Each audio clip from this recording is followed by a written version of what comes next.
अस्सलाम वालेकुम दोस्तों, उम्मीद करना आप खैरियत से होंगे। मैं आज आया जनाब अली नूर बदरू को चक नंबर 3114 तहसील चीचावतनी ज़िला साहिवाल उस को मझ की दस पई है तो बाकी तुहाडे नाल गुफ्तगू कराइने नूर भाई होरां दी। अस्सलाम वालेकुम नूर भाई। वालेकुम सलाम जी। भाई जान ये जोटी जड़ी है ये तुस सांभी अपने यानी कि घर की जोटी है तो फार सेल करो पहले जोटी बाकी है सिंगियाँ मझ दियाँ वेख लो, बूथी वेख लो, जिस तरीके एक एक चीज़ है क्वालिटी चेक कर लो। ये गंजी बार रावी दी क्रास है यानी कि मझ तुहाडे सामने चेक कर सकते हो तो फार सेल है। मझ का चड्डा वेखो, थान वेखो यानी कि मुठ बार थान हैं तो मझ के पुट्ठे वेखो।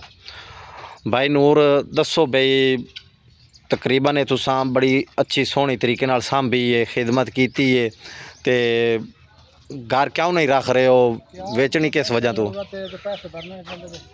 पैसों की ज़रूरत है भाईजान, मजबूर है क्योंकि महंगाई का दौर है तो आखिर फार सेल करनी है, मैंने पैसों की ज़रूरत है तो किसी भाई नूं चाहिए होवे तुहाडे सामने जनाब अली तसल्ली नाल वीडियो बना रहे हैं, चेक कर सकते हो। फार सेल है। राबता नंबर तुहानूं दसने है।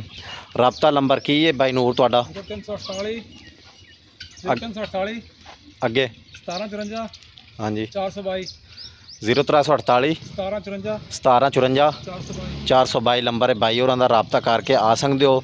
डिमांड फाइनल दसो यदी प्यार मुहब्बत कितनी? 9 लाख रुपया 9.5 लाख है तो बाकी कोई भाई वीडियो वेख के आवे तो मौके ते कमी पेशी हो सकती है।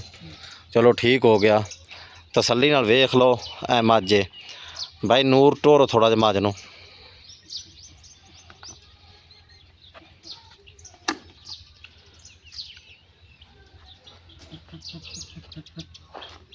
हाँ। बाकी वीडियो अच्छी लगे तो चैनल नूं सबसक्राइब कर लिया, लाइक कर लिया तो बाकी दुआओं च याद रखिया भरा नूं। ज़ौर विलेज लाइफ चैनल का नाम है। ओके, खुदा हाफिज़, शुक्रिया।